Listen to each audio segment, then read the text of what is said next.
Hi folks, thanks for coming out. Before we start, I want to acknowledge that we're on Duwamish land. And I'm not just saying that. It's important that we recognize where we are. I think it has weight because of the kind of work that Bill does. He's very human. And I think we need to acknowledge our humanity and where we're at. A little housekeeping. We're Space City, Space.City, and we've been in business for about 30 years, hosting conversations around art and architecture. LMN is sharing their space with us. This is we've had about a dozen events here where they've been gracious enough to share it, and this event that we're doing is exactly the type of thing that we want to be doing, where we have important, interesting conversations about the practice, and we want to be provoked, and I think this is a good opportunity to be provoked. I'd like to thank our sponsors, and that's where my notes would have come in handy. They probably showed up on the screen. We have Grant Foundation, Dowbelt, and Scott Mitchell Studio, and anybody else who can shout out something, somebody who, Shed Architects, Peter Miller Books. We're talking about a book tonight called 88 Spins, and that's a reference to the stories about the projects that Bill's done. There's 88 projects, some are realized, some are not, and it's a great book. I just got my copy last week, and I think everybody should get one. So there's a few here. We have more events coming up this year. We have Susan Jones is speaking in April, and we have Gabrielle Demora in July, and Mindy Sue will be here in May. So we have more things coming up. You can follow us on Space.CitySeattle.org. I don't want to take up too much more time, but I appreciate everybody being here. Please stick around afterwards for conversations. That's kind of the point of the exercise. Book signing. Book signing. After you buy your book, you can have it signed.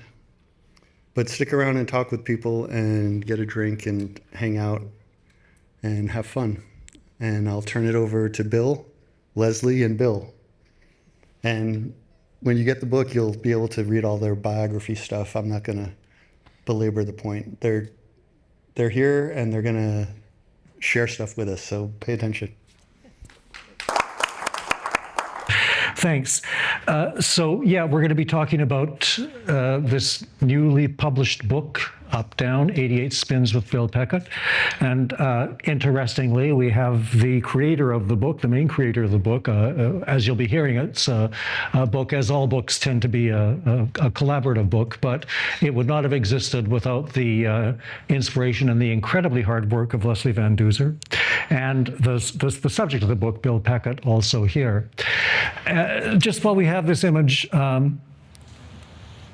behind us, maybe we should begin by talking a little bit about the title. The book is new. There hasn't been a lot of conversation or discourse about it, but the question that most people ask first off is about this title, UpDn. Now, I think there's a good word for this. It's palindromic, but ambigram. Ambigram. Thank you, Bill Pechet. So like this, like that, seem the same. So let's talk a little bit, while we have the image up there, about the title, what it means, how you came to that, and between the two of you, how did you work it out? Well, I could say that Bill and I, by the way, are colleagues at the University of British Columbia. And it's a pretty unusual thing for a faculty member to write a book about another faculty colleague.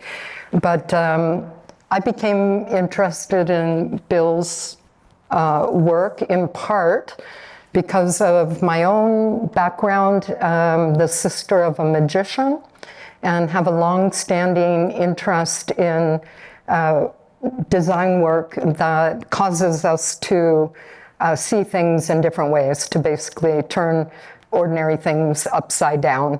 And Bill's is constantly doing that, constantly making us stand on our head to understand his work. And that was a quality of his work that really attracted me to wanting to write about it. And so when we were exploring titles, it was like upside down or, and then you landed on this beautiful graphic, and that was it. So the up down was perfect. Yeah, those of you who draw architecture drawings, of course, know that you put up an UP and you put DN on going up a stair or down a stair. But this minor revelation came that they're actually flips of one another, which means that they're really the same thing, right? Although we notate them differently. And going up a stair, you couldn't go up a stair without later going down a stair, or you might, but so that it was sort of a way to condense the work into some idea of how many things can be, how one thing can be many things, I guess you would say. And the notion of the spins came because I think, I don't want to speak for you, but I think we weren't comfortable with the word projects, right? Right. And spin is a more wide open kind of verb that suggests that you're going for a ride or that you're moving around or there's some kind of motion involved. And because I work a lot with, in collaboration with a lot of other people, it was more inclusive. And the book is a spin through the work. And there were more than 88 projects, but we liked the number 88. So that's where we landed. So there were just a lot of decisions, like really fun decisions like that were made in the making of this book. Also reads the same upside and down. So Yeah, that's actually, exactly. yeah. And before we move on and leave this slide, I should say as well that if you, it really is a beautiful book. And when you open up the French flap, this is what you see inside. I don't know if you can see that, but a great panoply of rainbow-colored marshmallows, as you see here, used as the packing material in this image. So before we leave the slide, talk about the marshmallows. What is it with you and mini marshmallows? Anyway. Yeah, that's a great question. When I was in art school, I did a geography degree and then an art degree before architecture. I was quite fascinated by things that were perceived as sweet and saccharine, at the same time being in certain ways repulsive and unhealthy. So I used to make paintings using marshmallows, and the material just followed me throughout my career when I had the opportunity to apply it to something like a sculpture or different things. The marshmallows kept coming up. So they just run this fine line between being, cushy, wonderful, funny, soft, but then also chemically, they're really bad for you, and they do not break down. In fact, I have a giant container of them in my apartment that I've had in there for 15 years, wanting to see them degrade. But all that's happened is they've blanched out from the sun, but there isn't one bit of biotic life growing on these marshmallows. So, that's where it came from. Yeah. Okay. Sierra, we can start the slides now, I think. And we can go on to the next. So the images that you're going to be seeing are images from, they're all of the projects that are represented in the book. We won't be referring to them specifically as we go through, except as we're here on this first one, which is of sulfur piles. I'll just ask Bill to explain this one. Well, we moved on already, but talk about that particular project, which is underway. Right. The sulfur piles were 36 views of sulfur mounds, and it was based on Hiroshige's 36 views of Mount Fuji. And it was a kind of an interrogation of Vancouver's obsession with mountain views, with the picturesque, and how these sulfur mounds actually violate the authority of that prescribed image that is sold through tourism and whatnot. So whenever I was flying to Victoria for some projects, I would take pictures of them from the air. And that's where those came from.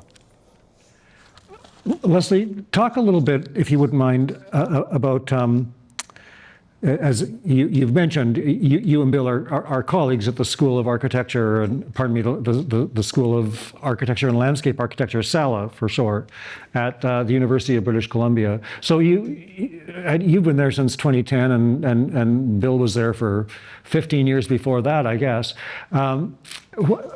You knew him for a while before you decided that, oh, right, maybe here's work that I could write about. What actually prompted that? Yeah, pushed you over the edge. I like to always have a book project. So for one thing, I finished a book and was looking for a new book project, and had gotten to know Bill and Bill's work. Started to realize slowly like how much work Bill had all around Metro Vancouver.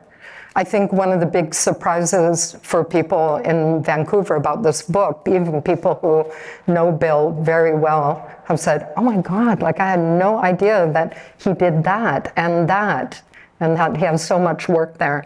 So as I began to see more of his work also firsthand, I just felt Bill is one of the most modest people you will ever meet. This was not a book for hire.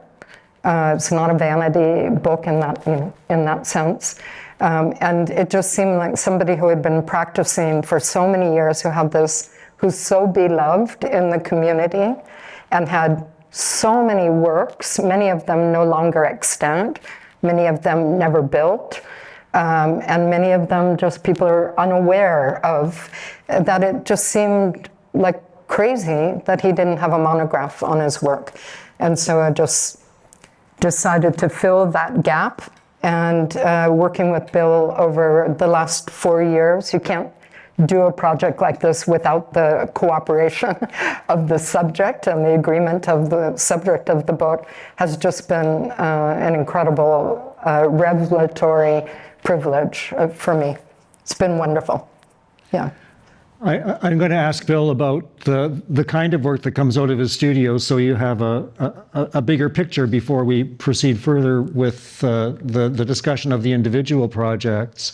But as Leslie mentioned, this is far from her first time at the book publishing rodeo, and one of the books that Leslie authored is a book called House Shumiacher. It's part of a series about West Coast modern houses.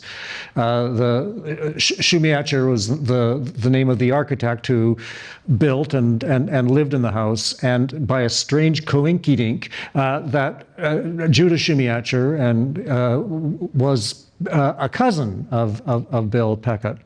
So I'd like, Bill, you to talk just a little bit about that family and how they kind of shaped you as a young person. Mm-hmm.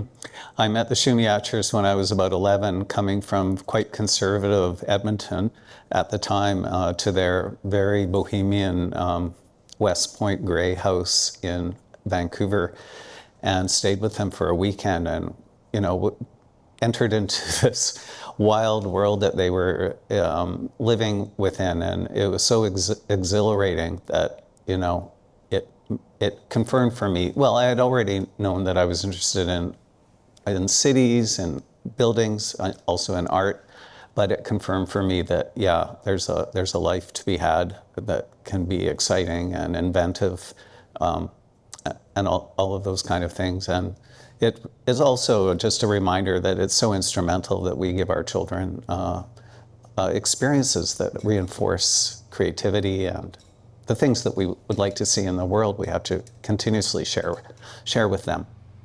Not to dwell too long on this, but how was that family, the Shumiacher family, different from your family? My family was also a very creative one, but the Shumiachers were embedded in this Vancouver hippie culture. We went, we went on a barge for a party that had shag carpeting on the roof. You get the picture. It was the 70s, and Yeah. So it was mind expanding, both like spatially, materially, just to see them living in this. They had tie-dye curtains everywhere and wore clothing from India, things that you just didn't really see, right, Jim, on the streets of Edmonton at the time. Maybe you would in a few enclaves, but yeah. What was the movie you went to see with them? Was it Bonnie and Clyde? Oh no, that was a different set of cousins. Oh, that was a different set. Yeah, I had a lot of interesting cousins. But yeah. So talk about the range of work that comes out of the studio. Well, maybe Leslie, I'll ask you to answer that question, and then Bill, you can chime in as well. I mean, that's one of the fascinating things about it, is that it's not just one thing. It's not just private residences. It's that would be in fact in some ways, in terms of production, the least of it. So talk about the whole scope of what comes out of it. I think that is definitely something else that fascinated me, and I really can't think of another person in the design field or architecture field who has the range of work that Bill has. I can't personally think of anybody who does. His work ranges from illustrations for children's books, many of them written by Bill Richardson, to cemetery designs, which I'm sure we'll talk more about, a few residences, public artwork, stage sets, retail interiors. What am I missing? Urban infrastructure. Very important, urban infrastructure projects, which sort of border on public art projects often. And it's just this incredible range of work. And one of the things you'll notice in the book is that we've organized the book alphabetically, which is a little bit unusual way to order it. We didn't want to order it chronologically because his ideas are often circling back on themselves decades later. And we didn't want to organize it by program because his daily practice, he's moving from the design of doing illustrations for a children's book to doing a public artwork to doing a cemetery, something for a cemetery. And we felt that organizing the book in this sort of most random order of all, alphabetical order, was a little more true reflection of any given moment in his studio. You would find these projects as strange bedfellows coexisting on his desk. Yeah. Yeah. No, it's exactly depictive of what goes on a daily basis there. In fact, that list that Leslie just gave you is exactly the kind of projects that I'm working on right now. A plethora of different things in different media. And I mean, basically, I'll take anything. It doesn't matter. Bring it on is what has always been my attitude. But I think, I mean, some of you who are in school right now who have come from other backgrounds or those of you who are in the profession or just interested, I mean, you know that you're not just one thing. And I found it very hard to let go of all of the different scales of work that I had learned about in school or that I continue to work on over the years. So I'm still rotating, spinning, if you like, around between these different media and different ways of thinking. And those of you as well who build, you know how long it takes and how many conversations you have to have with people and how contaminated a project can become or compromised or whatnot. So having a bunch of different things in the office that some of which you can be much more direct with is a lifesaver, like spiritually, I would say. As Leslie and Bill were talking and the slides were moving, we passed by, we're out of the E's now. Where are we now? Into the F's. Funeral hall. You'll know when the show is over when we get to the end of the alphabet. Yeah. We passed by a project. You may have noticed as the images going by. The project is one that is situated in Winnipeg, smack dab in the middle of Canada, and it's called Emptyful, and it's interesting. Well, it's interesting for all kinds of reasons, but specifically for what we've been saying today, because it actually is in some ways reminiscent of that beaker of marshmallows that Bill described being in his apartment that have been slowly, well, just not dissolving, but just losing their color and kind of mashing into themselves over 15 years. It's also a beaker-like structure. And it'd be maybe interesting to talk a little bit about Empty Full, first of all, because it's a beautiful piece, and over the last number of years has been consistently named in readers' polls in the city of Winnipeg as the city's favorite public art piece, but also because in some ways it represents that aspect of the work that comes out of the studio, the public art, and some of the issues that attach to its construction and its maintenance might be useful to hear about. So, Leslie, maybe you can talk first of all about Empty Full and your experience of it.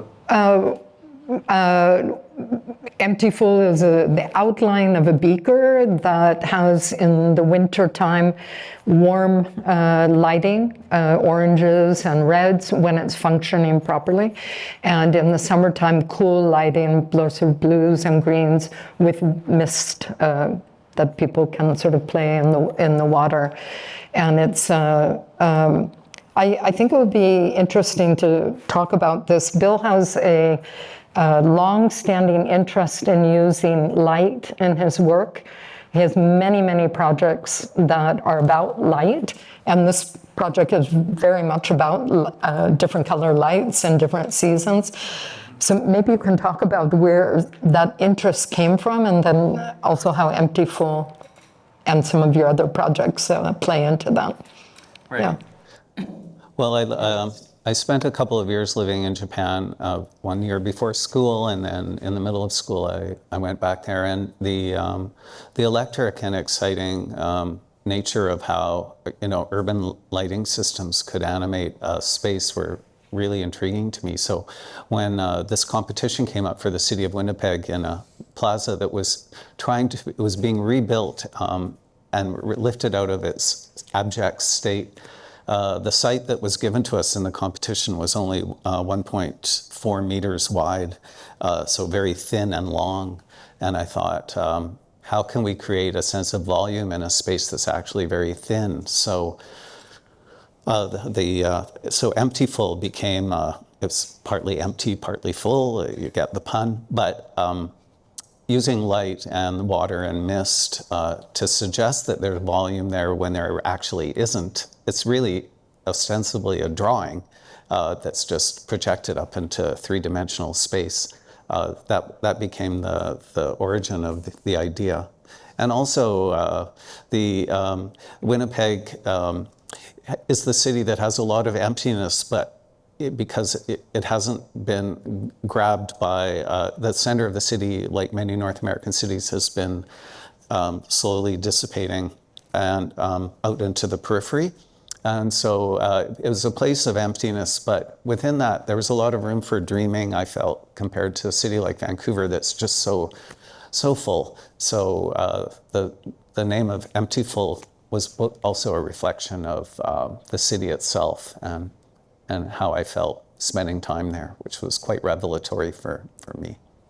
Can you talk a little bit about the mechanics of that operation? Because as noted, it produces mist, it produces, there's a fountain, a water screen, yeah. and it produces lights that are meant to change depending on the season. So and I don't think we've said that space that it occupies is right behind the city's central library.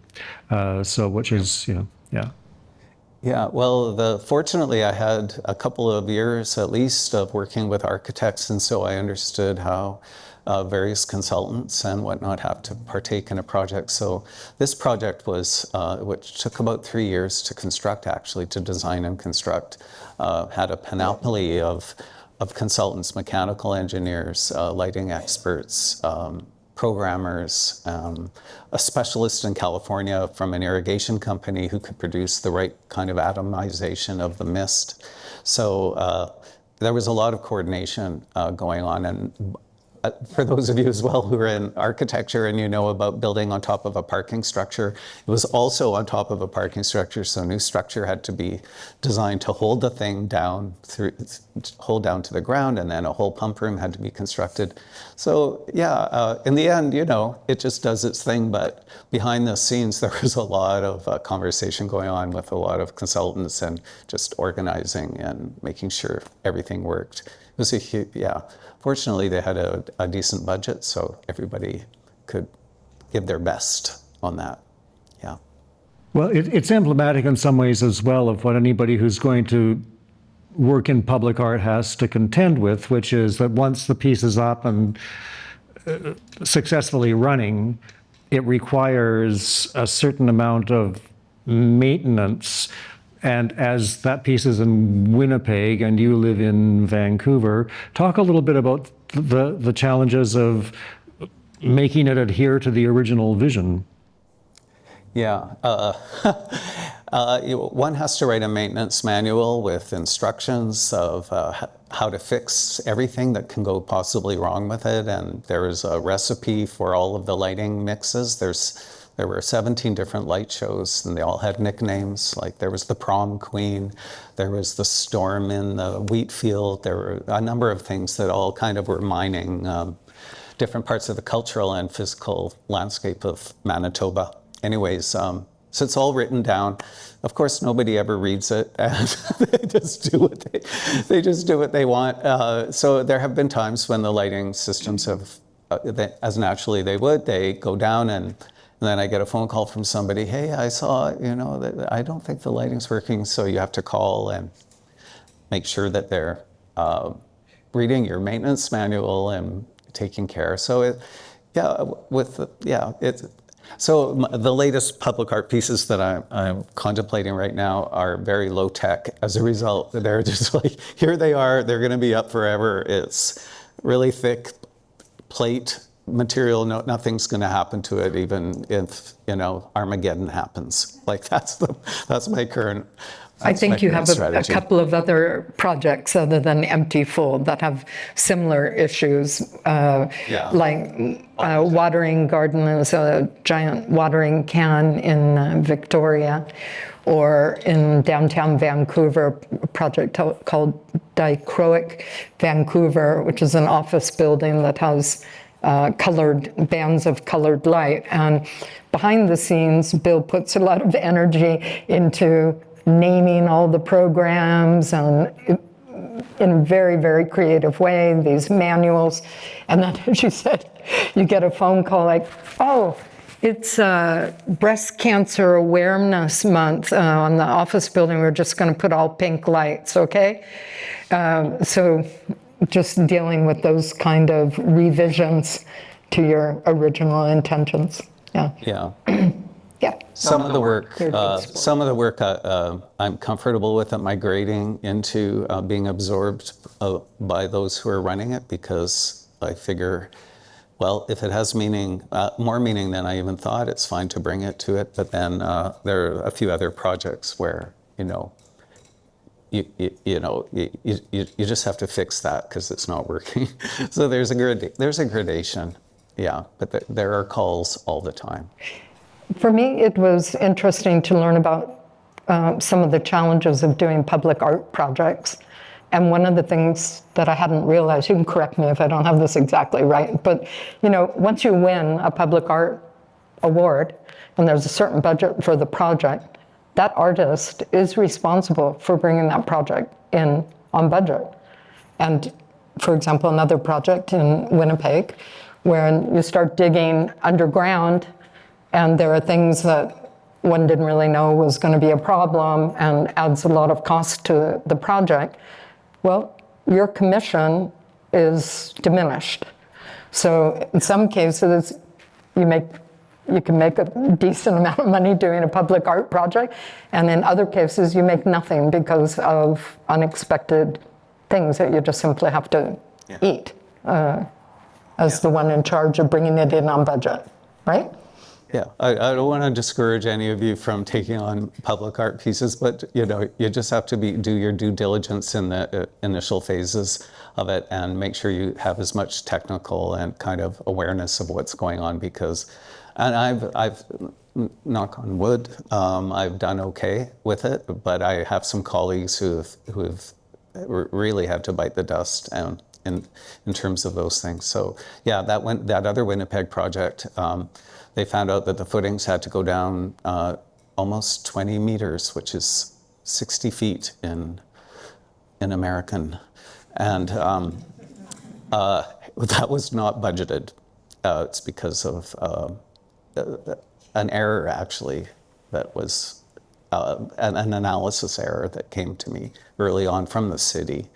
But yeah, I didn't lose money on that one, but Kind of broke more or less yeah, even. but it paid for my airfare, let's put it that way.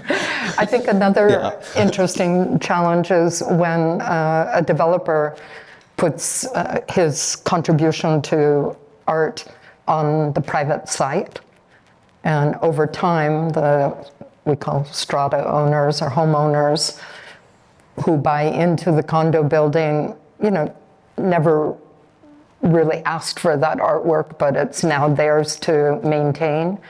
And we've seen some of the challenges of that in one of the projects, Make West, where without consulting the original artist, the work was changed by the homeowners association, and no trespassing signs placed all over, even though this has to be a public artwork.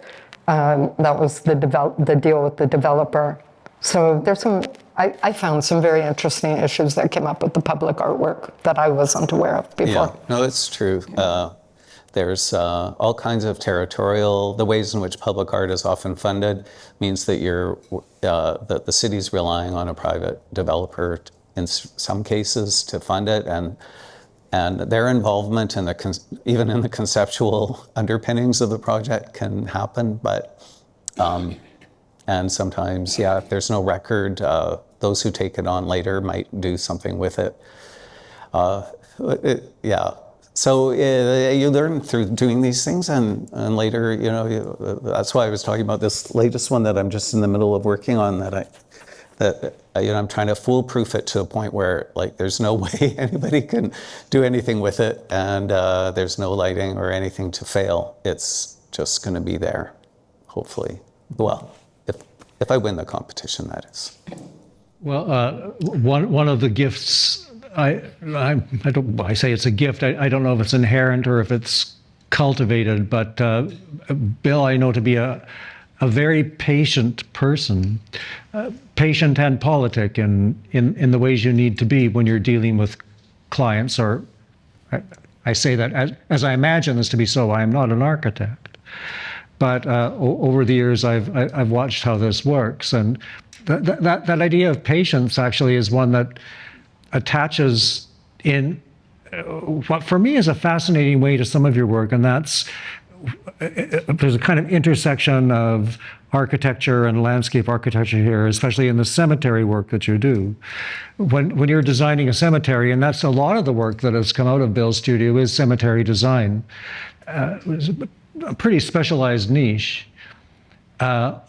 Obviously, you're designing with a kind of eternity in mind, and that must be its own challenge, I guess. Yeah. It's a challenge, but I find when you're working with, mostly they're municipal public projects, when you're working with people, you can talk about your project in a whole other way than say if it was, you're building a strip mall out in Bremerton or whatever, because these are things that are approaching ideas of the afterlife, of eternity, or at least the materials you use should be stronger and more resilient. And I think it opens up a conversation as well, because everybody, you could be talking to a risk management team from the city, and as soon as you start talking about, death, I'm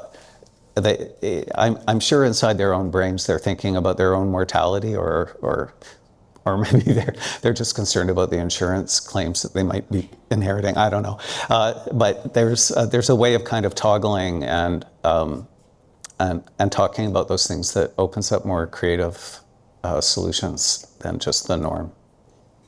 Yeah. This also attaches to another aspect of what Bill and Leslie have been talking about how you have an idea in mind of how something is going to look, and then it takes on its own life. And I guess there's a kind of gentle irony to how that happens very specifically and very particularly in cemeteries, which take on their own lives. And That's a good pun. Talk a little bit. Thank you. Oh, let's all just sit here and savor that moment for a minute or two. So let's talk about the Little Spirit Cemetery, which is a very beautiful project and one where all of these things come together.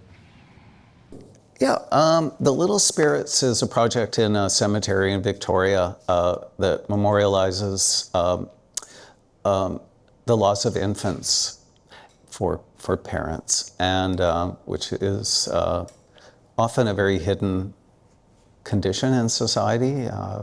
In the Lower Island of Victoria, the statistic is 25% of people lose a baby before full term, or within a year of. So that's an amazing statistic. So the cemetery invited us with Joe Daly, landscape architect, to design a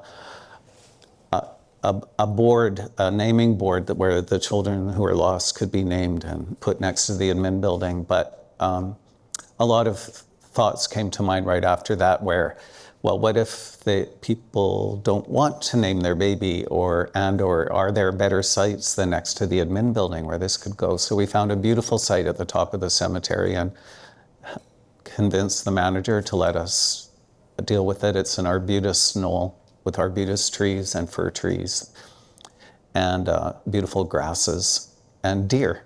Anyways, because I'd spent time in Japan and seen how children are memorialized there with little Buddha statues called Jizu there's one for each child that's lost, and sometimes you see thousands of them in a row.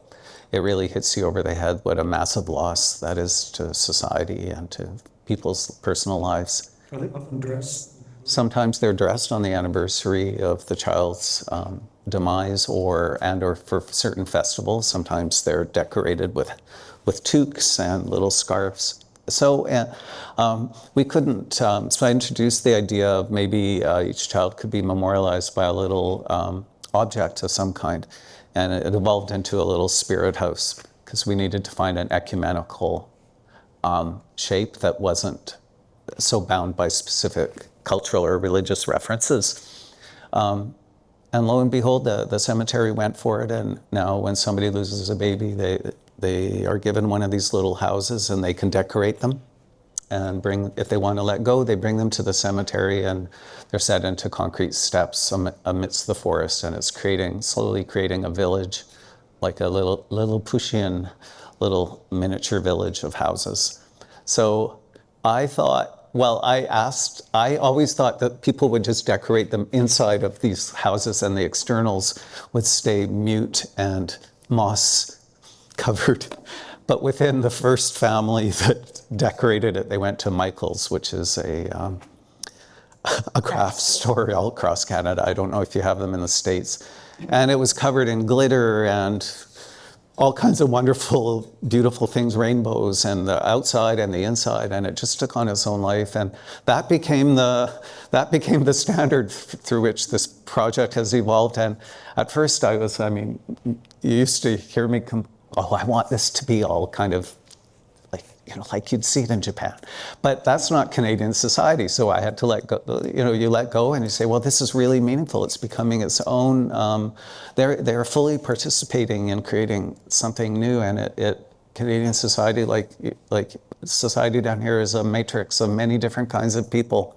So accepting the quilt of colors and of glitter and all of the different stuff that is being glued to these things is now a beautiful thing. But it involved accepting that when if you love something, let it go, that old adage. Bill's been very lucky to get some very other interesting cemetery commissions. For example, maybe you can talk about the Semiahmoo project. Yes. Or the restoration of the old Jewish cemetery in Vancouver. Yeah, we were asked to, well, the Semiahmoo people are an indigenous group who live right at the border between the Canada and the US, and they're actually cousins to the Lummi band, who you might know. They were all one before the 49th parallel was established. Anyways, for decades, in construction sites, when fragments of ancestors were found, they were put into cardboard boxes. Oh yeah. They were put into cardboard boxes and they were given to the anthropology and archaeology departments at Simon Fraser University, and they sat there for decades being researched. Finally, the Semiahmoo were able to repatriate all of those ancestors. There were 200 different relics, not just relics, there were 200 apparently individuals in fragments, not whole bodies, but that needed to come back to the cemetery. And so we worked with them for a long time because there was no precedent for it, to find a form that might work for them. And in their mythology, when somebody passes away, they take a canoe into the west, into the sunset. So we worked with them to think through a ritual where cedar boxes could be created for each separate relic and put into these stainless canoes that appear to float slightly above the earth in their cemetery. In fact, they go down into the earth significantly, but the part that you see is the canoe. And yeah, that was very meaningful. I learned a lot through working with the Semiahmoo on that. And then there was another cemetery project that was more about removal than creation, and the old heritage Jewish cemetery at Mountain View had been slowly covered over years and years where all the pathways had disappeared. So we instituted a system of excavating down, removing the earth, and it revealed all of these beautiful curbs and the original pathways that went through the cemetery in order to make them manifest once more. As well, there was a gate that we only had one photograph of that we had rebuilt. So in this case, it wasn't even about applying a new take on, it was mostly about uncovering and replacing and continuing the space. Yeah. Maybe you're okay to talk about this, maybe you're not. We'll find out. A project that you've got underway now, another Jewish cemetery in White Rock. This is a cemetery that was designed by Cornelia Oberlander, a very famous Canadian landscape architect, and the assignment is to create a funeral hall, and it's been going on for a while. But one of the we live in the time we live in, and so the client has very specific security concerns. Can you talk a little bit about how this enters into the whole design project? Yes, I knew Cornelia Oberlander, and we're also adding 900 more grave sites to the cemetery that she originally designed. So she's no longer with us, but she's talking to me all the time on my shoulder, and we're just continuing her pattern of burial plots for the addition of that part. But she also said to me a few years before she passed away, because she knew I was going to get this commission, she said, "Bill, whatever you do, do not make an enclosed building on the site. It's a forested site, it's very beautiful." And she said, "Make something where people still feel the natural setting So, that was 10 years ago, and I started that project 8 years ago, and it's gone through so many iterations of enclosure, non-enclosure, partial enclosure, complete enclosure, as in a conditioned building, and then it's become now an open pavilion, but it's completely protected by gates, so nobody can go in except when a funeral is happening. And then just recently, because of what's going on in the world, the community is very, very worried. I don't know if you heard, but 3 synagogues were shot at in Toronto about a week ago. And so now they've hired a security consultant who wants numerous cameras everywhere. And so I guess what you were prompting me to talk about is just how fluid you have to be, because when we did a visualization of what all these cameras would look like on what's supposed to be a very modest building that connects you to nature, and it's just festooned with cameras. I had the only time I've had a hissy fit with that community, and I legitimately said, you cannot do this. This is gonna, whatever spiritual condition that you're trying to inculcate into this project, you just cannot put cameras everywhere. Managed to convince them to put them on poles that will be, nestled into the trees, but still targeting exactly where they want to be. So sometimes you got to pull out the big guns, I guess, is the message there.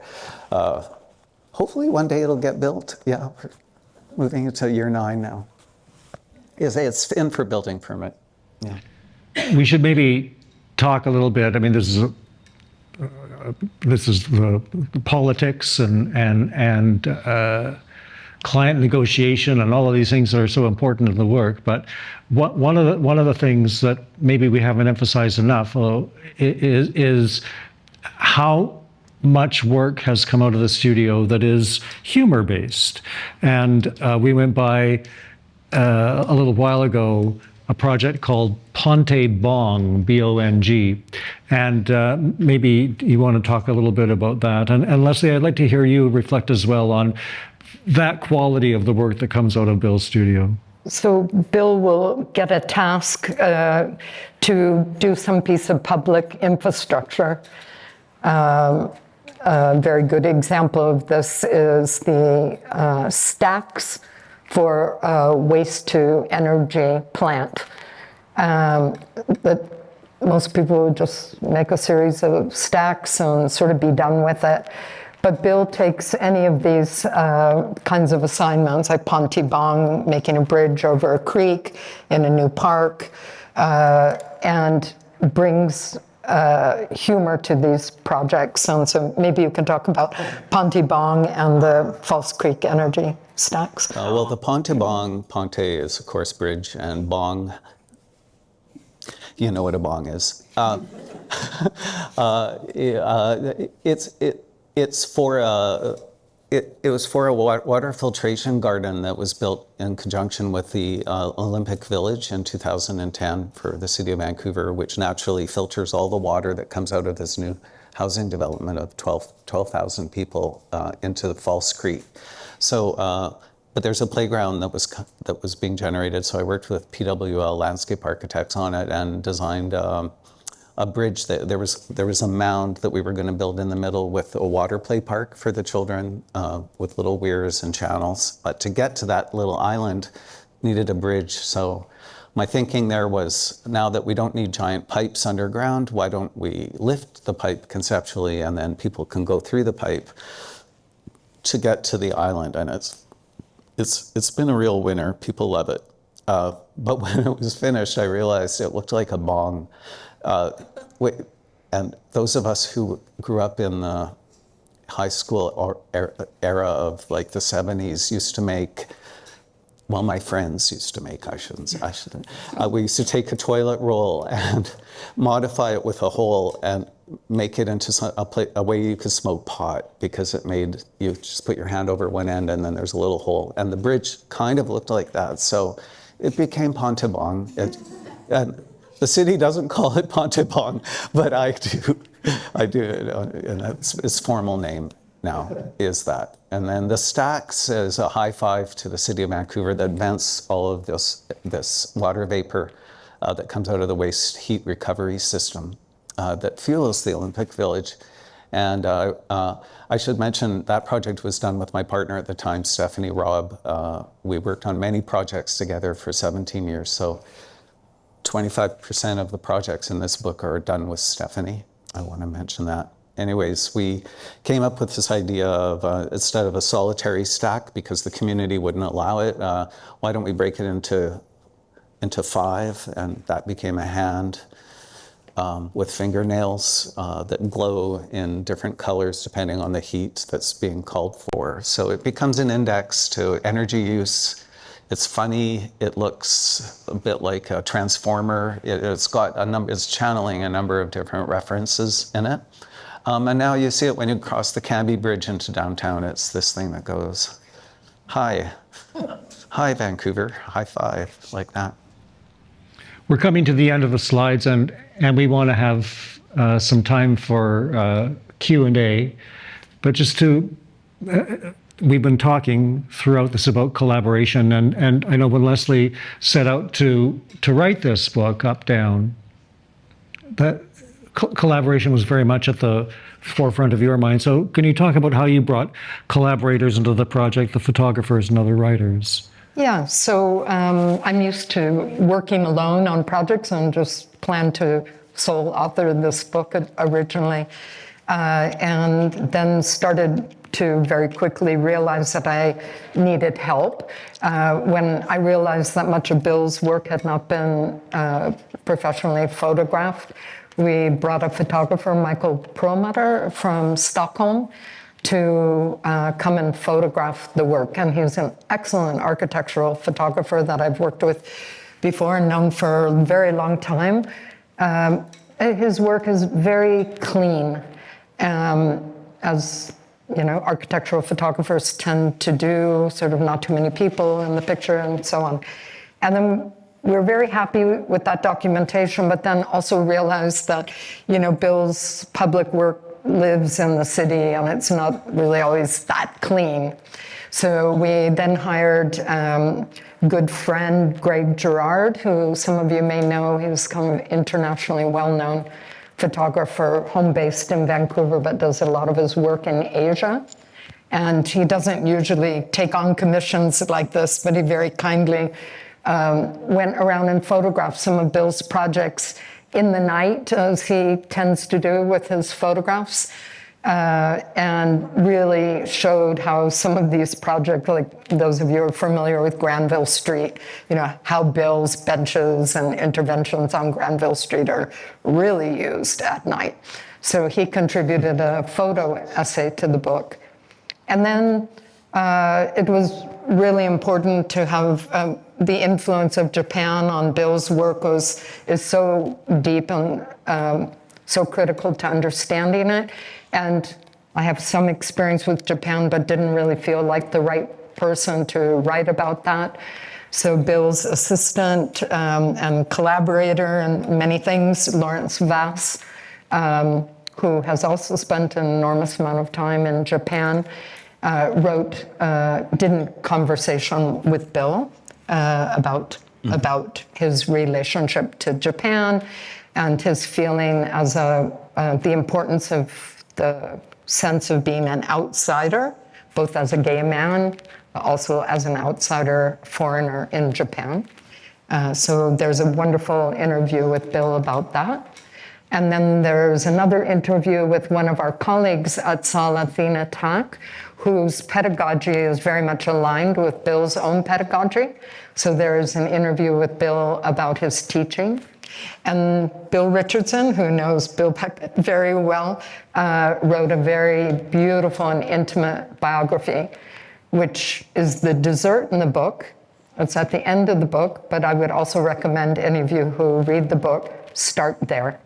It's a wonderful, it'll give you a lot of background about Bill's life and where he's coming from as he approaches the work. So altogether, also working very closely with the book designer, Pablo Mandel, who is in Buenos Aires.